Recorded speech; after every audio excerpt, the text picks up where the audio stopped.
2025, and I am Kim Grable, and I'm your instructor. So, I am almost finished with the grades from Module 3, and they look really good. I wanted to compliment you on that. Uh, Most of you are understanding that one, Premiere can be extremely not complex, but it has a lot of moving parts. And so you have to be very sensitive to that.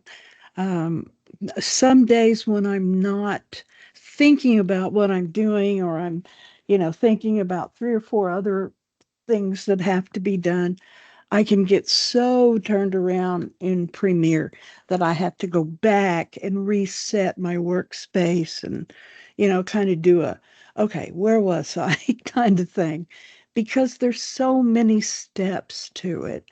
Um, so don't feel frustrated if you get a little turned around at times, because it's very, very, very doable. You do get that way, and you can work with Premiere for 20 years and you still get that way.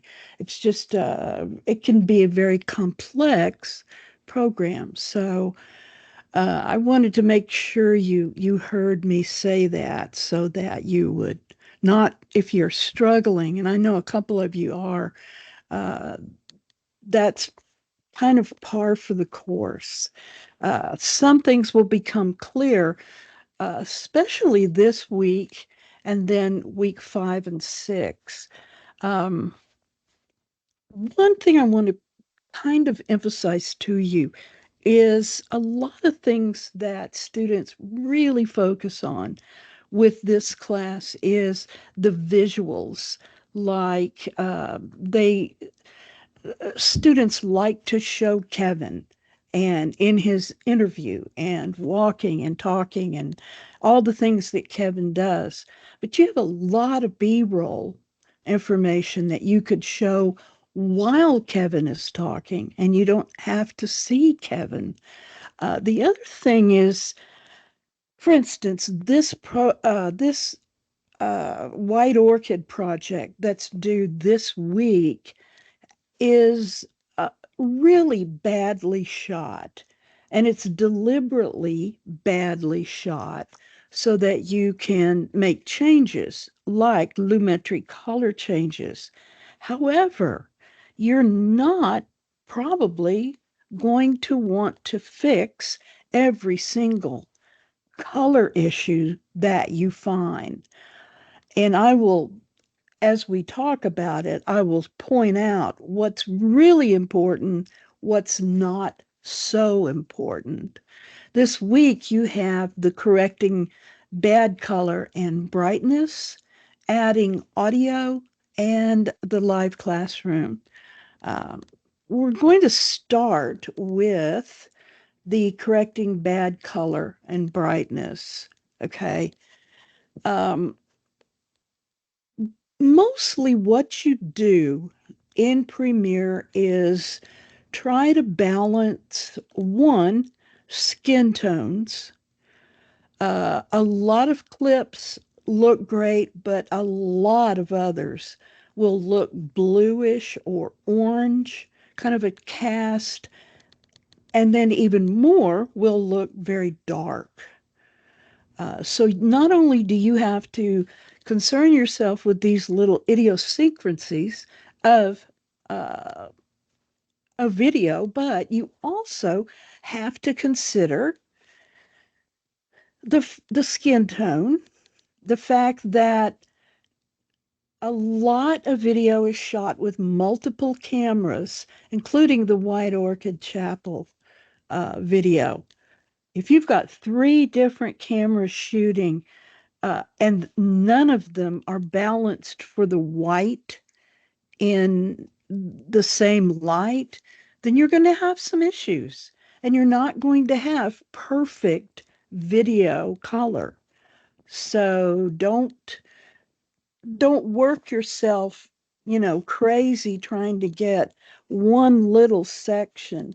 Choose where you want to focus. For instance, I usually first start with either making sure the white is balanced on all of the clips that I'm working on, or the flesh tone. And it doesn't matter what ethnicity the person is.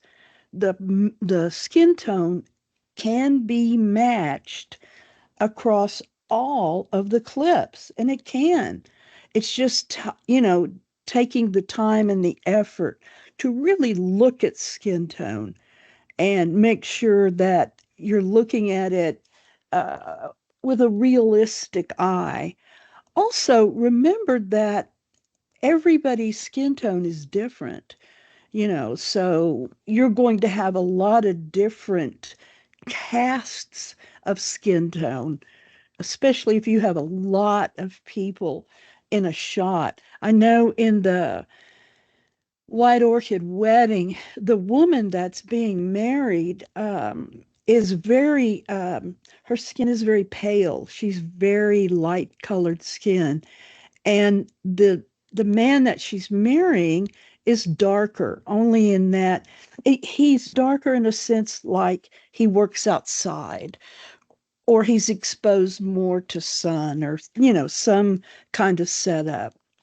So you're going to be working in color correction mode, and that's what it's called when you're working with color and assessing bad color and brightness, and especially when you work with Lumetri color.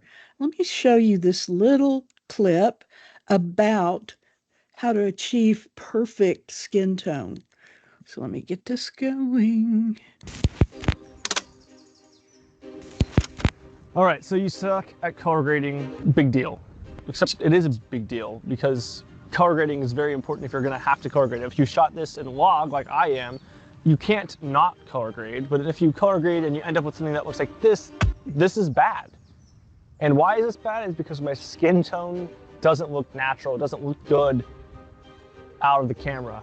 And it doesn't look good in my color grade because I didn't color grade this shot correctly. So Okay, so he makes a very, very valid comment here in that the first thing you look at least I do, when I look at this shot is, wow, that grass looks perfect. And if you mowed the grass this summer, you know all too well how good it looks or how bad it looks. But what his point is regardless of the grass and the sweatshirt that he's wearing and even his hair color, you've got to get the skin tone correct. And that's what he wants you to see, and that's what he will focus on. how do you take this shot that originally started here to this, where my skin tones and the contrast looks good and the colors look nice and there's a style to it? We're not going to talk about color grading per se, but we will talk about color correction and then skin tone corrections. I'm not a professional, I ain't claiming to be, but I do want to mention that I've messed this up enough that I think at this point I have it down, at least for YouTube standards, and that's all we're going for anyways. Let's go inside and start. What we need to do first is add contrast and then add some color saturation and correct the white balance. So first and foremost, go to your contrast in your Lumetri color, and just in case you don't have the Lumetri color set up, make sure you go to Window, turn on Lumetri color and Lumetri scopes. Now you don't see my scopes on screen here, that's because they're right here. Click Lumetri scopes and make sure that if you right click, you have Waveform Luma and Vector Scope YUV activated, turned on, ready to go. Now you can go ahead, add some contrast. So let's take our contrast and boost it way up, maybe about 80 or 90. I think that's a good amount of contrast compared to the original. We can press this button right here to bypass on and off to see our effect. Take our highlights. I think I should add some highlights to this, boost them a little bit. Shadows, maybe boost the shadows a little bit too. Keep watching, see what you've done, see if you think it's okay. I think it is so far, but because we put our shadows up and because we put our highlights up, now we need to take our white point, bring it down a little bit, take our blacks and bring it down a little bit too, to really not lose the detail in the blacks. So we don't want to crush them, but we definitely want to not raise the shadows and the blacks so much that there's noise in that region. So we can keep watching this vector scope right here. This is once again the waveform, not the vector scope. So we can keep watching our waveform, Make sure we're not clipping under 0 on our blacks. See if I bring this way down, that's clipping right there. And then our white balance, that's the big part right now that we need to focus on. First and foremost, take your white balance toggle tool thing, and then find something white in the scene if you have it. In my case, the rips in the jeans right here are a pretty good example of what white thread, is, pure white if you would. So go ahead and click on that, and automatically you can see the difference that just made. If I undo versus redo it, quite a difference. But the skin tone, just a little bit too far in the magenta, a little bit in the greens. So what we want to go ahead and do now is we can do two things. One, first and foremost, go to Effect Controls, go to Opacity, click on the Mask tool, and her arm right here is a good example. It's a good section of skin tone that is easy to identify. So first and foremost, now that we have this selected, this is the only thing that the camera is recognizing in the Lumetri scopes. You'll notice how small of a region and how small of a region here. This, we need to make sure we get to around 70, 65 IRE. This is called an IRE scale. It goes from 0 to 100. You can think of it as percentage if you don't want to think about it as IRE. It doesn't really matter, not for this video at least. But we want to get this range to around 70 if we can. So first and foremost, let's boost our whites a little bit, boost our shadows a tiny bit, maybe push our highlights up too. All right, I'd say that's probably good. We can go back to Effect Controls, turn the opacity off, and see that the shot still looks pretty good. And now we have our skin tone, if we turn this back on and go back to Lumetri scopes, closer to that 70, 65 IRE mark that we need it to be at. That's the standard. A standard doesn't mean you have to meet it. It just means it's a reference point for most things that work in, most situations. Darker skin tones, I know I'm not covering it in this video, roughly around the 45 to 55 IRE. That can be debated, but you kind of play with what works and what you feel is right, and you go from there. That being said, let's go down here now to HSL secondary. We can see that this is pretty close to this line. This line, you might be like, what is that? What does it mean? And what that means is that that line is a rough area of where skin tones are correctly colored. I don't know the right way to word that, but I think you get the point. So what can we do with that? Well, for one, we don't need to do HSL secondary for this clip because it is so close. However, if we go to color wheels and match, and we take our midtones, and remember, midtones affect the middle range of dark and light in the image. That being said, we know that it's leaning towards the red and magenta side just a tiny bit. So what can we do? We can take this away from our color wheel, and if you haven't noticed, the color wheel matches the vector scope. Not coincidence. Let's go ahead and take our midtones and drag them closer to the green region and the yellow region a little bit, just a tiny bit. And now we're pretty much on line with that line. Go back to Effect Controls, turn the opacity layer off, and now you can see the skin tones are pretty much accurate to what you would expect real life to be. So let's go ahead and delete that. And then from there, we can turn into color wheels and match on and off. So that's before, this is after, before, after. The skin tones obviously have a tiny bit too much green in them. So if this is the case like it is, let's back it off a little bit. And then our HSL secondary, we can go ahead and choose and pick the color of the skin. Press this button right here, it toggles it on so you can see only like a masked version of that color range. You can see it's pretty much just targeting her face and her skin. Let's widen it a little bit to target more of that color range. There we go. Turn that off. And now we can individually affect that color over here in the global color wheel. Let's bring this down. Turn this on and off. That's before. That's after. It's so subtle, but it's not going to affect the rest of the image like it would just the color of her skin in general. So this is before. This is after. Obviously, much, much better. It's not graded. It's just color corrected and skin tone corrected. That's all we're going for. So I hope you guys enjoyed the video. I hope it helped you guys at least a little bit.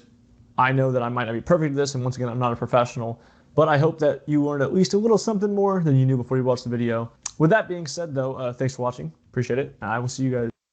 Okay, so I thought that would be a great way for you to sort of meet head on with perfect skin tones and white balance with black.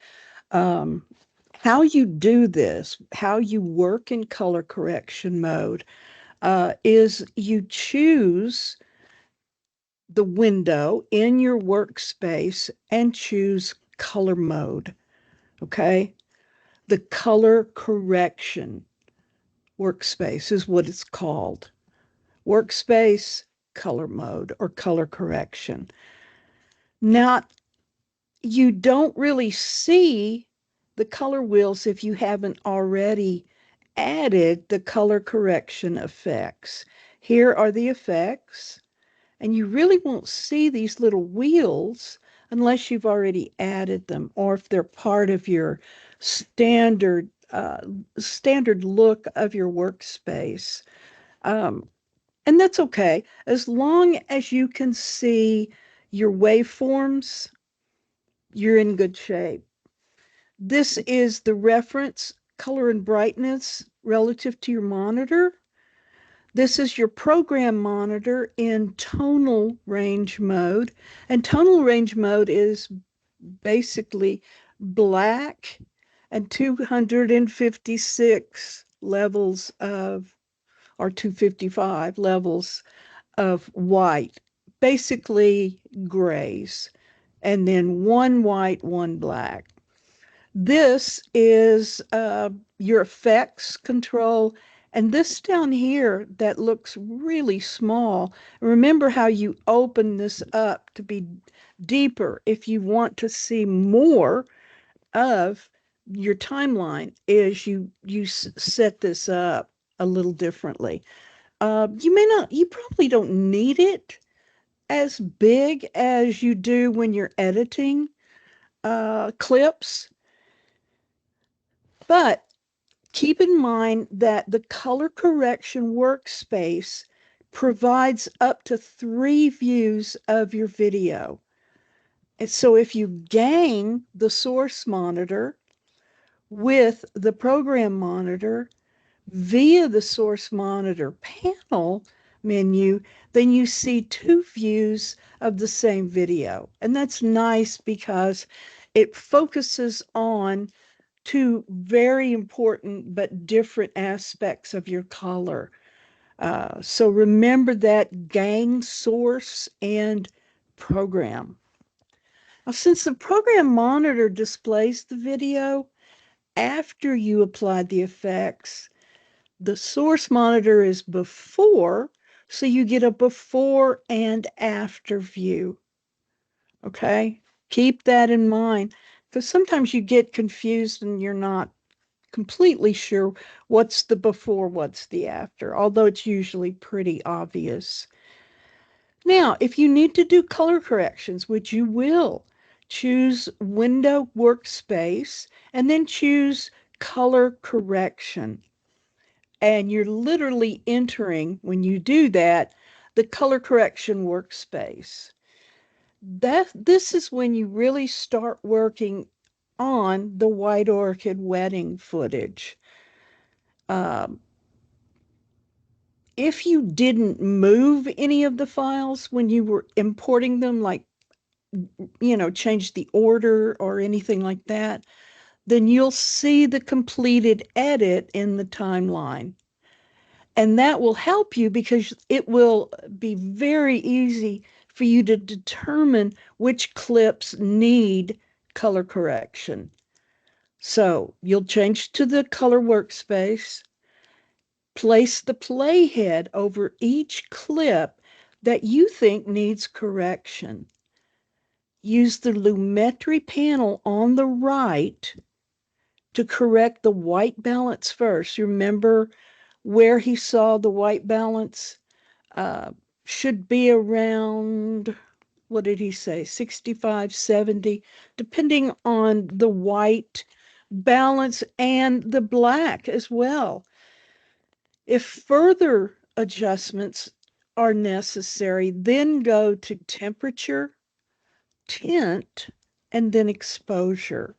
Now, I have another way of doing this that's actually a little bit easier, actually a lot easier, and I'll show you that as well. Also, if you're doing the color, uh, keep this open and stop and start it, and it will help you a lot with numbers. Um, all right, so basically, um, don't overcorrect your shots. Um, the best, probably one of the best, well balanced clip in the White Orchid wedding footage is the bride and the groom dancing outdoors. The whites are really bright and nice, and their flesh tones look really good. And that's simply because it was shot well. Okay. Uh, Normally, you will see during the day warmer scenes, like day scenes, because of the sun, because of uh, the golden hour, how close you are to golden hour. Golden hour is either dawn or dusk. Uh, and then when you start into that dusk period of time, your evening scenes will warm up a little, but they'll also take on a bluish tint. So watch that carefully. So once you use the corrected version, make sure you save it because you're going to use it again next week. So make a copy, export the color corrected video, and just keep it what you don't turn in. Okay. All right. Let's talk a little bit about tonal ranges. Uh, you know what a tone is, at least I think you do. Tone relative to color and brightness, midtones, dark tones, all of these tonal range definitions are here very easy to find in your tonal range definition beneath the master color circles, the shadows, midtones, and highlights. When you're making certain brightness and contrast adjustments, Premiere will divide the video into three tonal ranges based on brightness, shadows, midtones, and highlights. For example, on the right, you'll see blacks, grays, and whites, which correspond to these values. Okay. The full view, color view, or full color view uh, is the source monitor, and the tonal range view is the program monitor. Program monitor, total tonal range, composite, source monitor, and finally, you'll see blacks, grays, and white on the right. And here they are, or the tonal ranges. Okay, there's your waveform. And you'll see that in more depth and detail here in just a minute as we move more toward actual adjustment of the colors. There is something called a three-way color corrector that you target each of these three tonal ranges, and it's adjusted by choosing the three-way color corrector. So if it's making shadow corrections for you, it will make equally applicable midtone and highlight corrections as well. Okay. And when you start using tonal ranges, you really want to uh, correct exposure issues.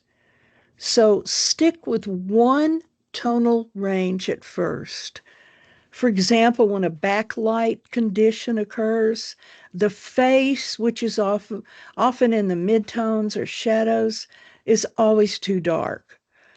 Meanwhile, other regions, typically the highlights, are just fine. So you may just need to adjust one of these three tonal ranges.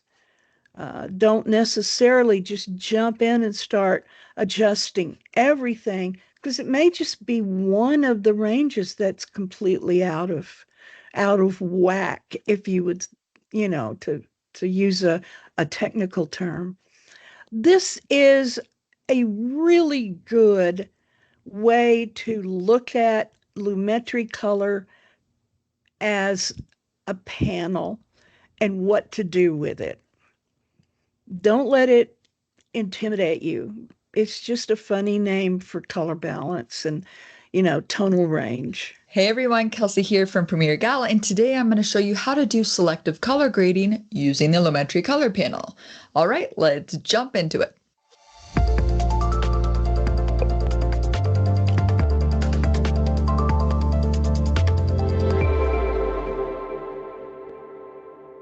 So first, let's show you how to change the colors to match two different shots that were shot on different cameras.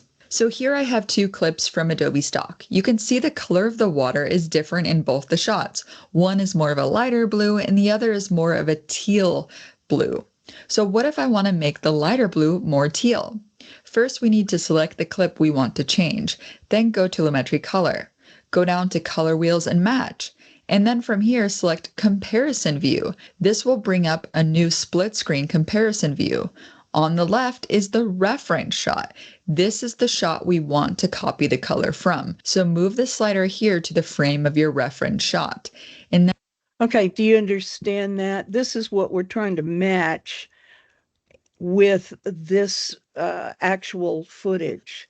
We're going to have to change the footage in several ways to get this, frankly, to get these to match, at least in the color range of the water.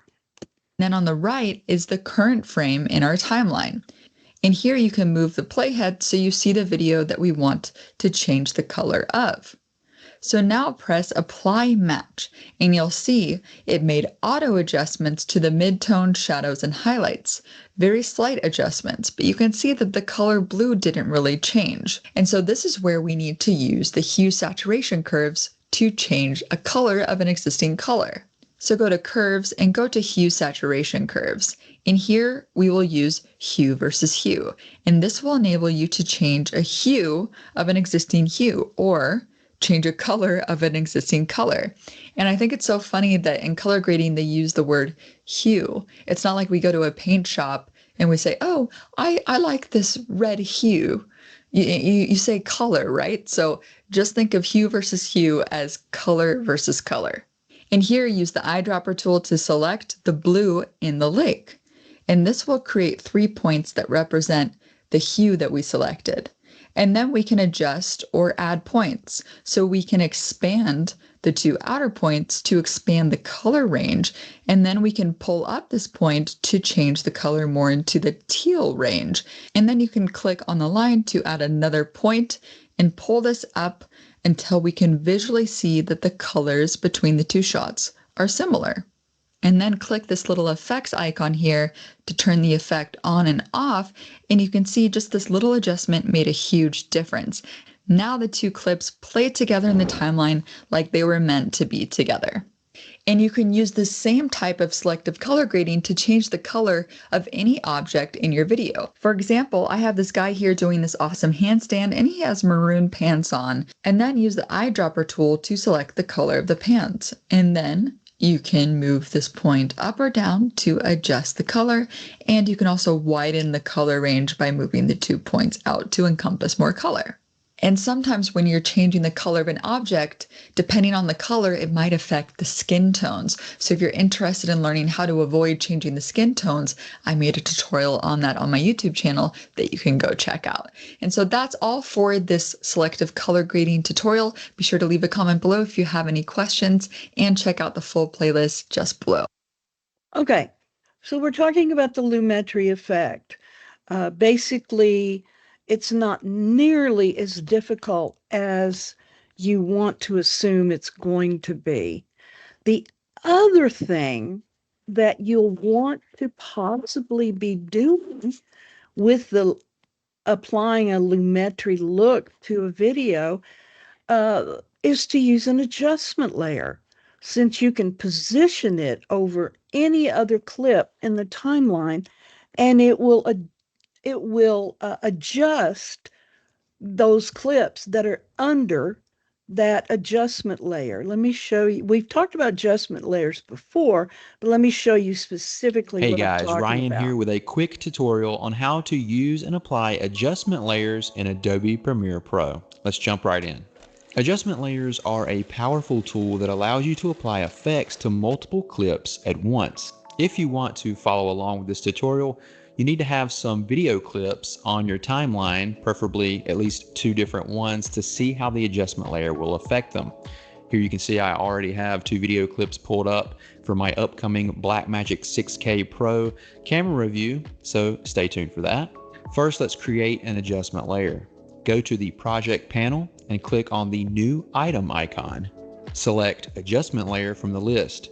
If prompted, ensure these settings match your sequence, then click OK.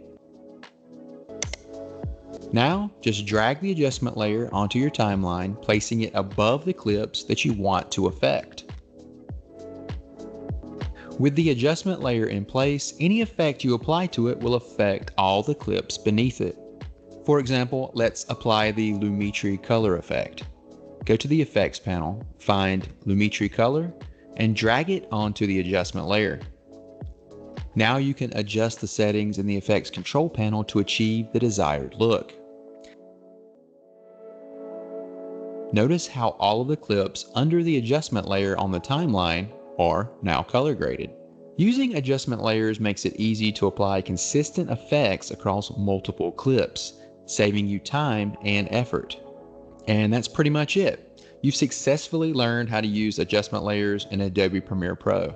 Before we go, I want to give a big warm welcome to our newest. Okay, so that makes it even easier. You can basically add an adjustment layer to a sequence, to several video clips.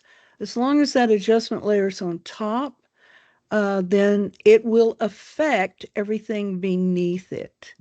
Okay, and here's where you choose adjustment layer. It's at the bottom right of the project panel. Click on the new item button, like he said, and choose adjustment layer. Okay, so as far as video settings, you're going to know what all of this is already. It will be identical to what your video settings are before you create an adjustment layer. And then you add the adjustment layer to a sequence right here. And then everything under it will be affected by that adjustment layer. Okay. It sounds a lot more involved than it is, but you'll be surprised how easy it is. Now, there's one thing in the Lumetri effect or look, depending on what you want to call it. I would call it effects. You can locate the Lumetri looks folder, and it will be usually sort of at the bottom, and it'll be under Lumetri looks. It can be cinematic, desaturation, dreams, 70s, 60s, temperature back in the day. Okay. So it's special Lumetri looks to color that have already been sort of figured out based on what it's being called. Do you know what I'm saying? Like these are relative to dream sequences or dream-like colors. Um, you click on the disclosure triangle, and you can see that right here, and reveal these subfolders. And the way you reveal them is you have your image or your clip pulled up, and then you just go through and view the looks within the folders. Sometimes you find a perfect look, especially with the back in the day with the sepia effect. That's a very effective uh, look that you can apply. Now, add that look to the adjustment layer like any other effect. Dragging, dropping is fine. The look will appear in the effects control panel where you can, at that point, you can toggle the effect on and off to preview it, but you cannot configure or keyframe it. Okay? Uh, Premiere Pro will apply the look for you to any clip located under the adjustment layer, just like the other adjustment layer things that we've added. So in the control panels, you're going the look of the adjustment layer and how it sets on or resides in the timeline looks something like this. This is the effect adjustment layer, and it's affecting this information right here. Okay, not probably the day one title. It's probably got its own effect. All right, so I hope that helps you with with editing your video. I don't think you're going to have any difficulty. I think once you see how to achieve the flesh tones and the white points, you're going to essentially adjust for those highlights and and then let everything else kind of fall off. Remember, you've got three different cameras that have shot footage that you are essentially being compelled to use. So do the best you can, frankly, with the flesh tones. Okay.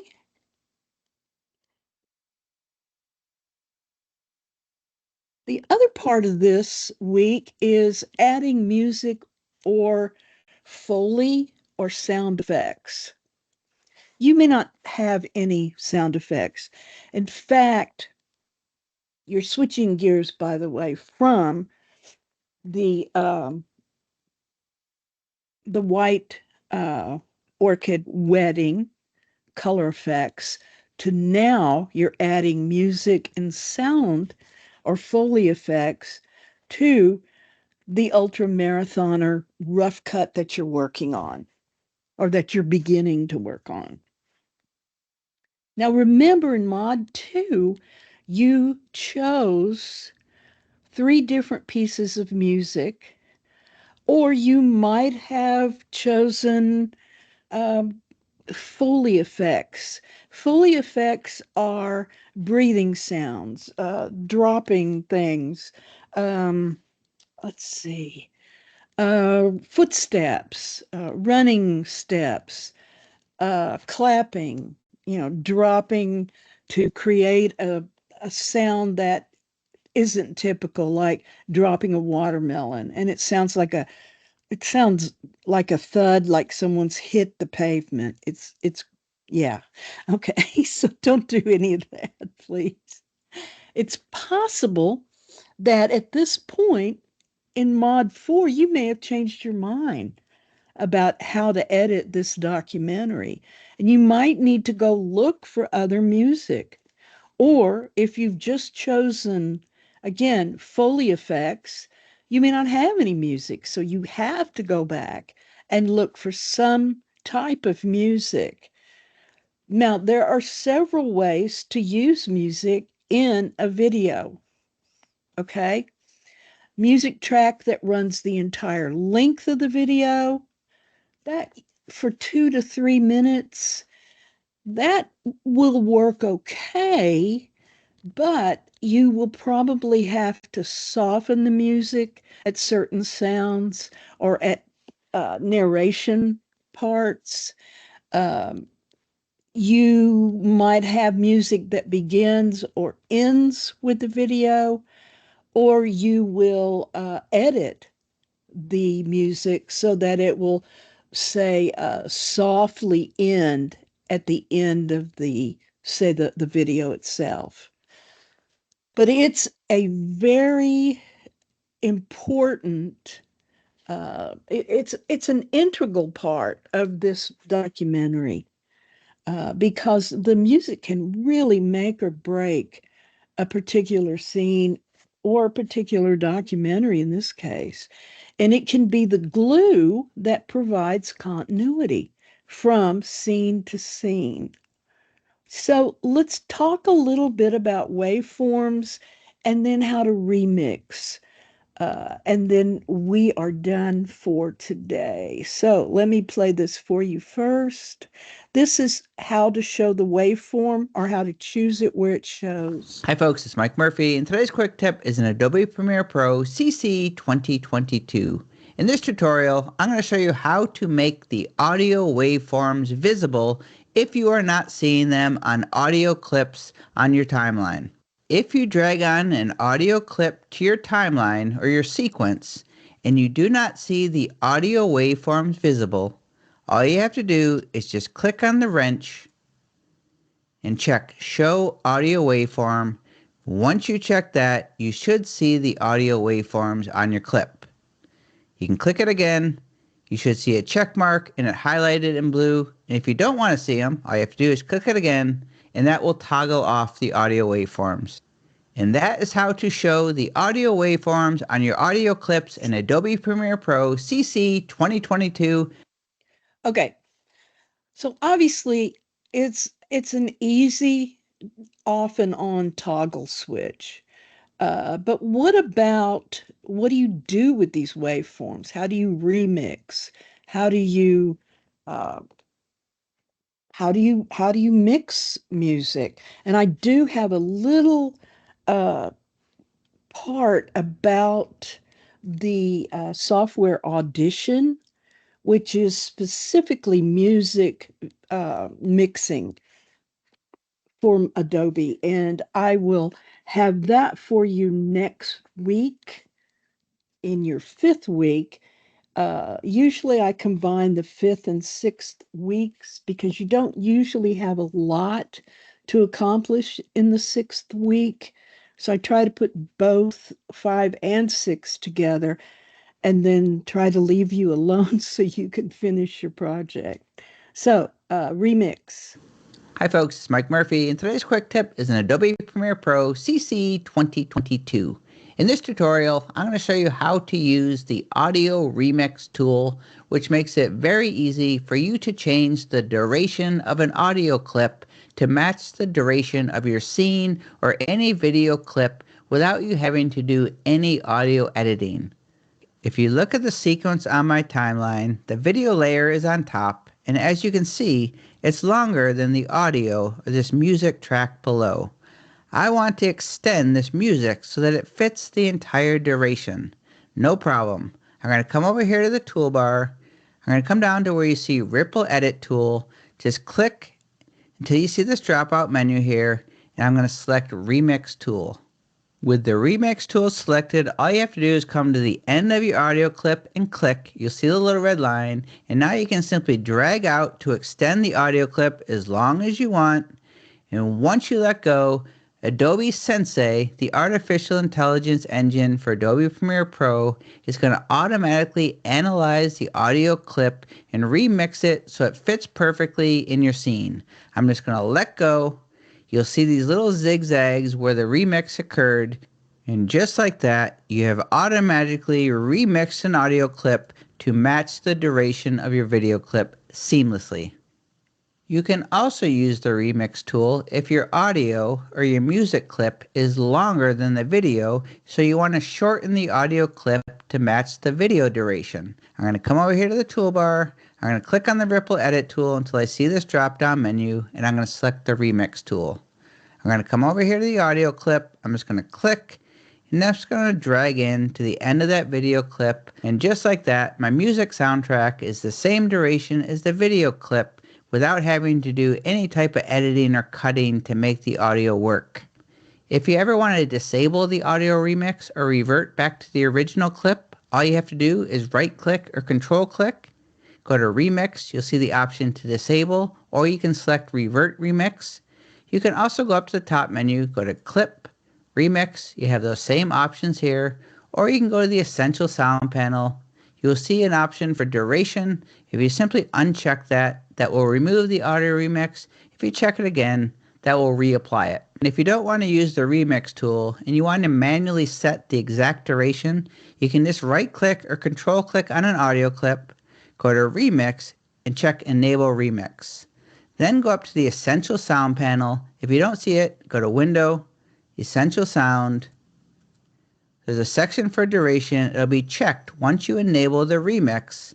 And now you can click in here for the target duration, and you can set the exact duration that you want it remixed to, or you can just simply click and drag it, and it will automatically remix that audio clip to the exact duration that you set. That is how to use the Remix tool in Adobe Premiere Pro CC 2022. My name is Mike Murphy. Cheers. Okay, the interesting thing about the remix tool is it's new, relatively new. It was brought out from Audition at the end of 2022. And the thing that is so revolutionary about it is prior to 2022, you had to go in and basically remix everything that you wanted remixed in Audition. Those jagged lines that you see are more than just jagged lines. Let me open this again and I'll just show you what I mean. Hi folks, it's Mike Murphy, and today's quick tip is an Adobe Premiere Pro CC 2022. In this tutorial, Okay, I'm going to show you how to use the Audio Remix tool. Oops, sorry. Let me show you. I'm trying to get. Hi folks, it's Mike Murphy, and today's quick tip is an Adobe Premiere Pro CC 2022. In this tutorial, I'm going to show you how to where the remix occurred, and just like that, you have now. Where'd it go? Automatically remixed an audio clip to match the duration of. Okay, the reason this is so important, the way this is jagged like this, is the entire clip is taken for the period of time. Not just the original, but everything. I said that wrong. It is the original, okay? But Adobe Premiere, the Sensei tool or the Sensei engine, goes back through every note, every sound, every movement, and where it sounds good or makes sense to be the next part of this piece of music, it adds it. And it's seamless addition. You never hear the break or the edit. You don't ever hear it at all. That's why it's so important to use the remix tool. A lot of students, when they're building their final documentary, the documentary looks wonderful, but all they do for the sound is just cut it off right here without doing a remix. And that's not good. You don't want to just end a piece of music. You want to, you can soften and make it literally mute by the time the video clip ends, and you can remix. And this is astounding when you hear it because you you can't tell. You can't tell that it's not the original. It's so well placed. And if I can find some that either I've done or someone else has done, I will send you a piece of music that you can listen to it. And I think it would be very encouraging for you. Just to know that you can do that level of music editing so easily now in Premiere. And then finally, your muting clips, how to disable audio. Hi folks, it's Mike Murphy, and today's quick tip is an Adobe Premiere Pro CC 2022. In this tutorial, I'm going to show you how to mute or silence audio. First, I will show you how to mute audio tracks. Then I'll show you how to mute individual clips. And finally, I'll show you how to mute linked clips. To mute an audio track in your sequence, all you have to do is just click on M. You see the tooltip says mute track. Just click on M. Now any audio that is placed on this track will be muted or silenced. And you can mute as many tracks as you want. So all 3 of these audio tracks are muted. If I press the spacebar, I should hear no sound. And if I unmute one of the tracks, the audio will start playing. Click on the M to mute the entire track. And if you want to mute individual clips of audio on the timeline, it's not very obvious, but it's very easy to do. First, select the clip or multiple clips that you want to mute. If you want to select multiple clips, on a Mac, you're going to press Command Shift. On Windows, you're going to press Control Shift. Then you can click as many individual clips as you want. And to mute those, all you have to do is right-click or control-click. Then you just need to click on Enable in order to disable that clip. So the clip is currently enabled, so the audio is going to play. And if I check this, it's going to disable those selected clips. If I click off, you will see the disabled clips are grayed out, indicating that they have been disabled or muted. I'm going to press S to solo this track. That just means that it's only going to play audio on this track, and it's going to ignore the audio on the other tracks. And if I press the spacebar, you'll see it's been muted. And if I want to unmute it, I'm going to right-click or control-click, click on Enable, the audio will play.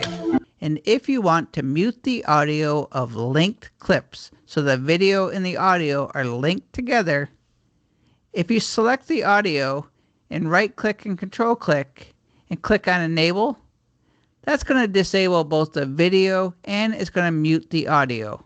If you only want to mute the audio but you don't want to affect the video, well, press the Option key on a Mac, Alt on Windows, and then just click on the audio. That will select the audio only, and now you can right-click or control-click, click on Enable to disable. That will mute the audio, but you'll still be able to see the video. And if you want to unmute it, just right-click or control-click, click on Enable, and now you'll hear the audio. And that is how to mute audio in Adobe Premiere Pro CC 2022. My name is Mike Murphy. Cheers. Okay, so you have a lot of control over the music and the sound clips. So be sure and use it.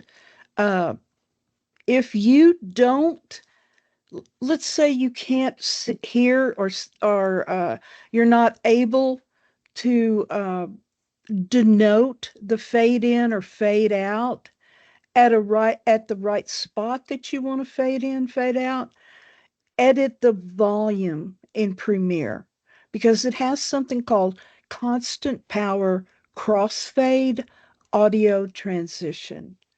So when you are ready for this crossfade, and basically a crossfade is it's silencing kind of on a downward uh, extension as the video clip is also ending. Do you see what I'm saying? It's not just a sudden cut, but it's part of and is very much linked to the music and the video. They're linked together with this constant power crossfade. All right, so that I believe is all I have for today. Remember, you're working on the wedding, basically coloring, Lumetri color of the white, the wedding video. I can't ever remember the name of that thing. You are also, if you did not choose music, or perhaps you chose music that doesn't any longer fit, and we're talking about your rough cut now and not the wedding thing, then you may need to go back out and find you some more music. It's no big deal, and there's lots and lots of clips that you can use. And then remember the enable remix. because that will make such an incredible difference in your music editing. Let's see. So that's really all you have this week. Do spend time with your rough cut. Your final cut is due week 6. When I get your rough cut, and if you want me to grade it immediately, I can do that, but you've got to send me like a note because sometimes I grade everything. In fact, I do grade everything not in the the blackboard. I grade it separately just so I can add a lot of notes and I can, if I have to draw arrows and all that. Um, if you need it immediately after you've submitted it because you're not sure if this part or that part or those parts really work in the rough cut, or you want me to look through it and say, hey, where you could really cut a minute or a minute and a half is section blah blah, so don't hesitate to send me a message or an email and just say, "Hey, I just turned in my rough cut. If you could look at it, pretty soon, that would be great because I want to, finish this up and turn it in." So that's all I have. And again, I want to emphasize you guys are doing great. I should have uh, week 3 or module 3 grades posted either tonight or in the morning. Okay. All right. So thanks for your attention. Take care and have the good rest of the week. Bye now.